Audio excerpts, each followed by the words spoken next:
ஜெய் ஸ்ரீ மாத்ரே நமக. ஜெய் குருதே ஜெய் குரு பரசுராம். நமஸ்காரம். நான் கரூர்லேருந்து வல்சலா பணிக்கர், பிரசன்ன ஜோதிடர். இன்னைக்கு நம்ம கார்த்திகை மாத பலன்கள் தனுசு ராசிக்கு எப்படி இருக்குன்னு பார்க்க போகிறோம். இந்த கார்த்திகை மாதம் எப்போ பிறக்குது அப்படின்னா 16/11/2025 மதியம் 1:35க்கு அஸ்த நட்சத்திரத்தில் இந்த மாதம் வந்து பிறக்குது. இந்த மாதம் வந்து இப்போ நான் சொல்கிறது வந்து திருக்கணிதப்படிங்க. மாதத்தை பொறுத்த வரைக்கும் தனுசு ராசிக்கு எப்படி இருக்கும் அப்படின்னா நிறைய மாற்றங்கள் இருக்குது. 12ஆம் இடத்துல 4 கிரகங்கள் இருக்குது. அதாவது 12ஆம் இடம் அப்படிங்கிறது விரயஸ்தானம். ஸோ அதனால் வந்து நிறைய காசு பணம் வருது சூப்பர் அப்படின்னு நான் சொல்ல மாட்டேன். 12ஆம் இடம் விரயஸ்தானத்தில் ஒரு கிரகங்கள் இருக்கும்போது 6ஆம் இடத்தையும் பார்க்கும். ஸோ அதனால் ஒவ்வொரு விஷயமும் ஒவ்வொரு செகண்டும் யோசித்து நிறுத்தி நிதானமாக இருக்கணும். பொதுவாகவே வந்து பார்த்திங்கன்னா தனுசு ராசிக்கு சில காலங்கள் வந்து கொஞ்சம் போன மாதமும் சரிவர இருந்திருக்காது. இருந்தாலும் இந்த மாதமும் நிறுத்தி நிதானத்தை கடைபிடிக்கணும். 12ஆம் இடத்துல கிரகங்கள் இருக்குது. செவ்வாய் ஆட்சி பெற்றிருக்காரு. அவர் உங்களுக்கு பஞ்சமாதிபதி. ஆனால் செவ்வாயினால பெரிய லெவலில் பிரச்சனை வராது. ஆனால் சுக்கிரன் 6 குடைவர். அவர் 6ஆம் இடத்தையே பார்த்து 12ஆம் இடத்துல வராரு. விரய ஸ்தானாதிபதி வராரு. கடன் ரீதியாக நிறைய நெருக்குதல்களை உண்டு பண்ணும். இந்த மாதம் வந்து உங்களுக்கு யாருக்காவது கடன் இருந்தால் சொல்லுங்கள், நான் அந்த பரிகாரம் சொல்கிறேன். கடன் ரீதியாக நிறைய பிரச்சனைகளை எதிர்கொள்கிற மாதிரி வரும். ஒரே ஒரு விஷயங்க, தனுசு ராசிக்காரங்களுக்கு ஏன் எப்போவுமே அதிகமாக பிரச்சனை வந்துட்டே இருக்குது அப்படின்னா, இந்த தனுசு ராசிக்காரங்க வந்து எப்போவுமே எல்லாத்தையும் சமாளிக்கக்கூடிய திறமையான ஆட்கள். ஸோ அதனால் கடவுளாக பார்த்து ஒரு பிரச்சனை முடிகிறதுக்குள்ளே அடுத்ததை கொண்டு வந்து திணிச்சிட்றாரா என்னன்னு தெரியல. நான் வந்து உங்களை கஷ்டப்படுத்துறதுக்கு சொல்லலை. பட் ஆனால் ஒரே ஒரு விஷயம், இதுலேருந்து நீங்கள் வெளியில் வரணும்னா தெய்வ வழிபாடு பண்ணுங்கள். உங்களுக்கு இஷ்ட தெய்வ வழிபாடு பண்ணிக்கோங்க. உங்களுடைய ராசி அதிபதிக்கு எது அதாவது அதிர்ஷ்டமான கடவுளோ அதாவது உங்கள் ஜாதகத்தில் இருக்கும் இல்லையா 9ஆம் அதிபதி, அதை நினச்சி அந்த தெய்வத்தை கும்பிடுங்க. இது பண்ணும்போது என்னென்னா நமக்கு அந்த சங்கடங்களை வந்து மேற்கொள்ளும் போது உங்களுக்கு ஈஸியாக போயிடும். அதாவது மற்ற ராசிகளாக இல்லாமல் ஏன் தனுசு ராசிக்கு இவ்வளோ தூரம் நான் சொல்கிறேன் அப்படின்னா, ஏதாவது சனி வந்து உங்களுடைய ராசியை பார்க்குறாரு. இப்போ தான் வந்து இந்த 7.5 சனி முடித்த மாதிரி இருக்கும். ஆனால் அதுக்குள்ளேயே வந்து 4ஆம் இடத்துல உங்கள் ராசிக்கு 4ஆம் இடத்துல அர்த்தாஷ்டமத்து சனி இருக்குது. சனி எப்போல்லாம் சந்திரனை பார்க்குதோ அப்போ எல்லாமே பிரச்சனைகள் தான் மேற்கொள்ளணும். அதாவது நமக்கு வர வேண்டிய பணம் வராமல் போயிடும். அதே மாதிரி நமக்கு கொடுக்க வேண்டிய பணத்தை பிச்சை எடுப்பாங்க. அது மாதிரி பிரச்சனைகள் வந்து ஒரு பக்கம் கிடையாது, 4 பக்கமும் வரும். நமக்கு மூவ் ஆகுறதெல்லாம் அப்படியே ரொம்ப ஸ்லோவாக இருக்கும். வேலைகள் எல்லாம் அதே மாதிரி இறுக்கம் வந்துடும், மன கஷ்டங்கள் வந்துடும். இதை தவிர்க்கிறதுக்கு உங்களுடைய நட்சத்திரம் எந்த நட்சத்திரமோ அந்த நட்சத்திரத்தில் அதாவது ஒருத்தருக்கு சாப்பாடு வாங்கி கொடுங்க. மாதத்துக்கு ஒரு டைமோ அல்லது 3 மாதத்துக்கு ஒரு டைமோ வந்து என்ன செய்யுங்க, சாப்பாடு வாங்கி கொடுங்க. ஒவ்வொரு சனிக்கிழமையெல்லாம் வாங்கி கொடுக்க வேண்டாம், ஒரே ஒரு டைமு. ஆனால் நீங்கள் போயிட்டு ஒருத்தர் உண்மையாலுமே ரொம்ப பசியாக இருக்காரு அப்படின்னா அவர் பிரியாணி கேட்டால் கூட வாங்கி கொடுத்துருங்க. ஆனால் ஒருத்தருக்கு வாங்கி கொடுங்க போதும். நீங்கள் உங்கள் ஃப்ரெண்ட்ஸுக்கு அல்லது வந்து உங்கள் தெரிஞ்சவங்களுக்கு வாங்கி கொடுக்குறதுலாம் தானம் கிடையாது. தானம் அப்படின்னா முகம் தெரியாத நபர்கள், அவங்களுக்கும் நமக்கு எந்த விதத்துலையுமே சம்மந்தமே இருக்கக்கூடாது. அப்படி கொடுக்கறதுக்கு பேர் தான் தானம். சரிங்களா? நமக்கு எந்த விதத்துலையும் ஃப்ரெண்ட்ஸாவோ ரிலேஷனாவோ இருக்கக்கூடாது. ஸோ இந்த மாதிரி கொடுக்கும்போது என்னென்னா உங்களுக்கு அந்த புணர்ப்பு தோஷங்கிறது வேலை செய்யாதுங்க. ஏன்னா சனி சந்திரன் பார்க்கும்போது இந்த தோஷம் புணர்ப்பு தோஷமாக மாறும். இதை வந்து தவிர்க்கிறதுக்கு அன்னதானம் பண்ணுங்கள். அது ரொம்ப ரொம்ப நல்லது.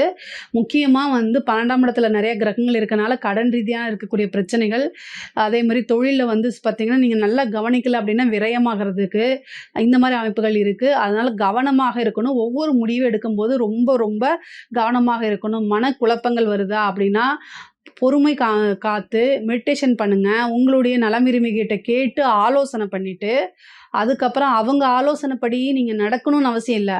உங்களுடைய மனசுக்கு எது தப்பு அப்படின்னு அவங்கக்கிட்ட ஆலோசனை கேட்டதுக்கப்புறம் உங்களுக்கு தோணும். அந்த முடிவை எடுத்து நீங்கள் என்ன செய்யுங்க, இம்ப்ளிமெண்ட் பண்ணிக்கோங்க. பொதுவாகவே 12ஆம் இடத்துல கிரகங்கள் இருக்கிறது வந்து விரயம் மட்டும் கிடையாது, இன்வெஸ்ட்மெண்ட்டும் கூட. சரி, இந்த டைமில் நான் பிஸ்னஸ் ஸ்டார்ட் பண்ணலாமா அப்படின்னா உங்களுடைய சுய ஜாதகத்தில் தொழில் ஸ்தானம் எப்படி இருக்குன்னு பார்த்துட்டு ஸ்டார்ட் பண்ணுங்கள். ஆனால் இன்வெஸ்ட்மெண்ட் பண்ணுறதுக்கு இது நல்ல டைம் தான். 12ஆம் இடத்துல கிரகங்கள் இருக்கனால ஏதாவது ஒரு விரயம் ஏற்படும். ஆனால் அதை நீங்கள் சுப விரயமாக மாற்றிக்கலாம். அதே மாதிரி பூர்வீக ஸ்தானத்தில் இருக்கக்கூடிய சொத்துக்கள் இருந்த பிரச்சனைகள்லாம் நீங்க போது.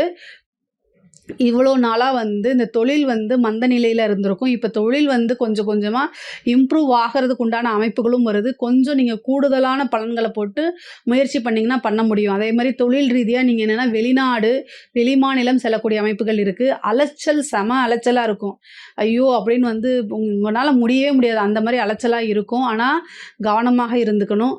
நிறைய காசு பணம் வருது அப்படின்னா, அதை எல்லாமே ப்ராப்பரான இன்வெஸ்ட்மெண்ட்டா நீங்க மாத்தணும். முக்கியமா வண்டி வாகனங்கள ஓட்டும்போது ரொம்ப கவனமாக இருக்கணும். அதே மாரி உத்தியோகத்தில இருக்கவங்களுக்கு இது சூப்பரான டைம். தொழில் ரீதியா தான் கொஞ்சம் இது. ஆனா உத்தியோகத்தில இருக்கவங்களுக்கு நெறைய நன்மைகள் இருக்கு. 12லிருந்து நெறைய கிரகங்கள் 6 பாக்குது. அப்போ வந்து என்னன்னா, 6ஆம் இடம்ங்கிறது உத்தியோகஸ்தானம். நீங்க இவ்வளோ நாளா பண்ணிட்டு இருந்த சர்வீஸ் புடிச்சு, அதுக்கப்புறம் ப்ரமோஷன் உங்களுக்கு கிடைக்கலாம். அல்லது உங்களுடைய பாஸே உங்கள பாராட்டி, ஒரு ஹெட் ஆஃபீஸ்க்கு ப்ரமோட் பண்றது. அதே மாரி சேலரி இன்கிரிமென்ட் பண்ணி குடுக்குறது. கொஞ்சம் சம் ஆஃப் அவங்களுடைய நம்பிக்கைய சம்பாரிக்கிறது. ஒரு நல்ல பிளேஸ்ல உட்கார்றது. இந்த மாரி விஷயங்கள். உங்களுக்கு தொழில் ரீதியாவும் சரி, உத்தியோக ரீதியாவும் சரி, ஆனா அலைச்சல்கள் உறுதி. ஒர்க் பர்டன் நெறைய இருக்கும். இதுக்கெல்லாமே வந்து நீங்க தயங்கக்கூடாது. இதெல்லாம் செய்யுங்க. அதுக்குண்டான பலாபலன்கள் கட்டாயம் உறுதியாக உங்களுக்கு வந்துருங்க. படிக்கக்கூடிய குழந்தைங்களுக்கு படிப்புல நல்ல மார்க் எடுக்கிறது, மதிப்பெண்கள் எடுக்கிறது, ஆர்வம், புத்தி கூர்மை, ஞாபகத்திறன், உங்களுக்கே செல்ஃபா மோட்டிவேட் பண்ணி படிக்கக்கூடிய அமைப்புகள்லாம் வருது. உயர்கல்வியில இருக்கவங்களுக்குலாம் நல்ல இடத்துல பிளேஸ்மெண்ட் ஆகுறது, நல்ல ரேங்க் ஹோல்டரா வர்றது, இந்த மாரி அமைப்புகள் இருக்கு. முக்கியமா வந்து பார்த்தீங்கன்னா, இந்த சிவில் சர்வீஸ் இந்த மாரி எழுதிட்டு இருக்கவங்களுக்கு ஒரு நல்ல அமைப்புகள் இருக்கு. முயற்சியை எப்பவுமே கைவிடாதீங்க. ஒரு நல்ல அமைப்பு, ஒரு அதிர்ஷ்டமோ தேடி வரதுக்கு உண்டான அமைப்புகள் இருக்கு. அதே மாரி பெண்கள பொறுத்தவரைக்கும், தனுசு ராசியில இருக்கக்கூடிய பெண்கள பொறுத்தவரைக்கும், கணவன் மனைவியிடையே சிறு சிறு வாக்குவாதங்கள், சண்டைகள் இதெல்லாம் வரும். அலட்சியமான பேச்சுக்கள தவிர்க்கிறது நல்லது. பொதுவாவே ஆணாக இருந்தால், கணவனாக இருந்தால் மனைவிகிட்டயும், மனைவியாக இருந்தால் கணவன்கிட்டயும் ஒருவரை ஒருவர் வந்து அனுசரிச்சு போணும். வாக்குவாதங்கள் இருக்கு அப்படின்னா, அமைதியா இருந்துட்டா, கொஞ்சம் நேரம் கழிச்சு அதுவே சரியா போகும். இல்ல அப்படின்னு ஒருத்தருக்கு ஒருத்தர் அதிகமா பேசிட்டே போகும்போது, அது ஒரு பெரிய பிரச்சனையாயி கோர்ட்டு கேஸு, பஞ்சாயத்து, வெளிநபர்களுடைய தலையீடு இது மாரிலாம் வந்துரும். பொதுவாவே ஒரு குடும்பம் அல்லது கணவன் மனைவியாக நீங்க இருக்கும்போது, வெளிநபர்களுடைய தலையீடுகள் இருந்தா, அந்த லைஃப் வந்து நல்லாவே இருக்காது. அது வேற மாரி போயிரும். ஸோ, அதனால உங்களுக்கு நேரங்காலம் சரியில்ல அப்படின்னா, நம்மளுடைய பிரச்சனைகள நம்பிக்கைக்குரியவர்கள் அப்படின்னு சொல்லக்கூடியவங்க யாரு அப்படின்னா, உங்களுடைய அ ச அப்பா, அம்மா அத தாண்டி சகோதரனோ அல்லது சகோதரியோ தான். இவங்கள தாண்டி வேற எங்கேயுமே உங்களோட பிரச்சனை, என்னோட ஹஸ்பண்ட் இப்படி இருக்காரு அப்படிங்கிறதெல்லாம் போய் சொல்லிறாதீங்க. அது எப்பவுமே உங்களுக்கு பிரச்சனைகளா தான் மாறுமே தவிர, ஒருபோதும் நன்மைய குடுக்காது. பெண்கள் எப்பொழுதுமே இத கத்துக்கணும். முக்கியமா 12ஆம் இடத்துல கிரகங்கள் இருக்கும்போது, வெளிநாடு, வெளிமாநிலம், வெளியூர் பிரயாணங்களும்போது, உங்களுடைய லொக்கேஷன ஷேர் பண்ணிட்டு போங்க. கல்யாணம் ஆனவங்களா இருந்தா, உங்க ஹஸ்பண்டுக்கும், கல்யாணம் ஆகாத பெண்களா இருந்தா, உங்களுடைய பேரண்ட்ஸுக்கும் நீங்க எங்க போறீங்கன்னு லொக்கேஷன ஷேர் பண்ணிட்டு போங்க. எத்தன மணிக்கு வருவீங்க அப்படிங்கிறதெல்லாம் சொல்லிட்டு போங்க. முக்கியமா சோஷியல் மீடியாக்கள்ல வந்து இந்த Instagram, Facebooks இந்த மாரி விஷயங்கள், சேட்டு இந்த மாரி இதுலலாம் வந்து போய் சிக்கிக்காதீங்க. ஒரு மனக்கவலையா இருக்கு, ஒரு ரிலாக்ஸா இருக்கமா, ஒரு 2 ரீல பார்த்தோமா அப்படிங்கிறதோட வந்துரணும். அறிமுகம் இல்லாத நபர்கள்கிட்ட போய் நீங்க சேட் பண்றது, தேவையில்லாத ஆப்ஸ டவுன்லோட் பண்ணி அவங்க கிட்ட சேட் பண்றது, இந்த மாரி விஷயங்கள தவிர்க்கிறது ரொம்ப நல்லது. இல்லன்னா அது உங்களுக்கு படும் பாதகத்துல கொண்டு போய் தள்ளிரும். ஏன்னா, உங்களோட ராசிக்கு பாதகாதிபதி புதன். அவர் 12ஆம் இடத்துல வந்துட்டு 6ஆம் இடத்த பார்க்குறாரு. தேவையில்லாத அவமானம், அசிங்கங்கள் இதெல்லாம் வந்துரும். அதனால ரொம்ப கவனமா இருக்கணும்.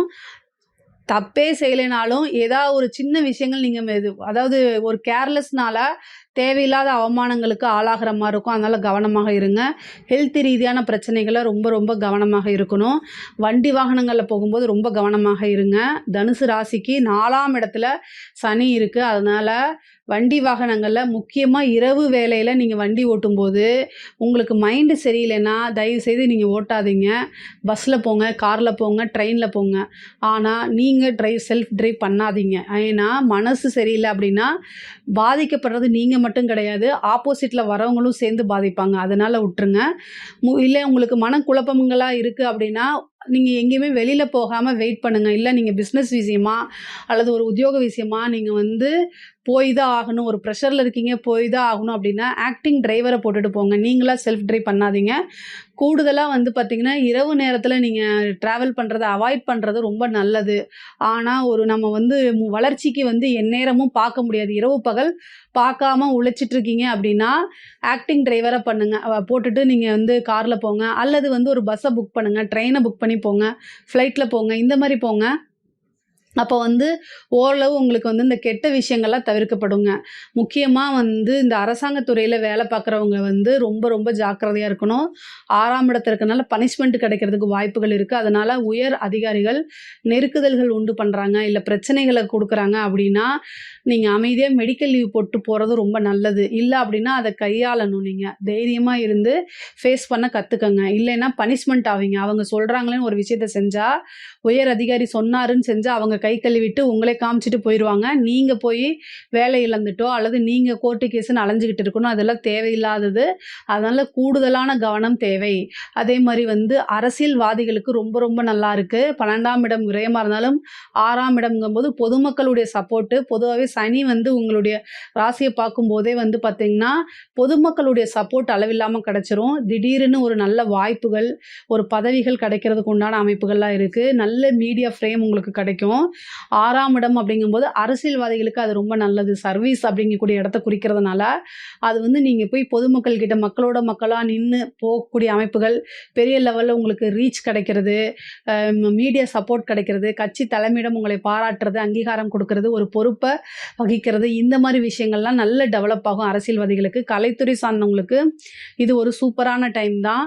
முக்கியமா இந்த கோர்ட்டு கேஸ் பிரச்சனைகள் இருக்கவங்களுக்குலாம் இதுல வந்து வழக்குகள்ல வெற்றி கிடைக்கிறதுக்கு உண்டான அமைப்புகள் இருக்கு. நெறைய பேர் வந்து இந்த கலைத்துறை சம்மந்தப்பட்டவங்கலாம் இந்த டைம யூஸ் பண்ணிக்கங்க. காசு பணத்த குவிக்கக்கூடிய டைம் தான். அரசியல்வாதிகளுக்கும் ரொம்ப ரொம்ப நல்லா இருக்கு. பொதுவாவே தனுசு ராசிக்காரங்களுக்கு நிறுத்தி நிதானமா ஒரு விஷயத்தையும் எடுத்து முடிவுகள வந்து எடுக்கும்போது, பொறுமைய கையாண்டாலே இந்த மாசம் வெற்றிகரமான மாசமா தான் இருக்கும். இதுல ஏதாவது சந்தேகங்கள் இருக்கு அப்டின்னா கமெண்ட்ஸ்ல கேளுங்க. கட்டாயம் நான் ஆன்சர் பண்றேன். நம்மளுடைய சேனல லைக் பண்ணுங்க, ஷேர் பண்ணுங்க, சப்ஸ்கிரைப் பண்ணுங்க. நன்றி, வணக்கம்.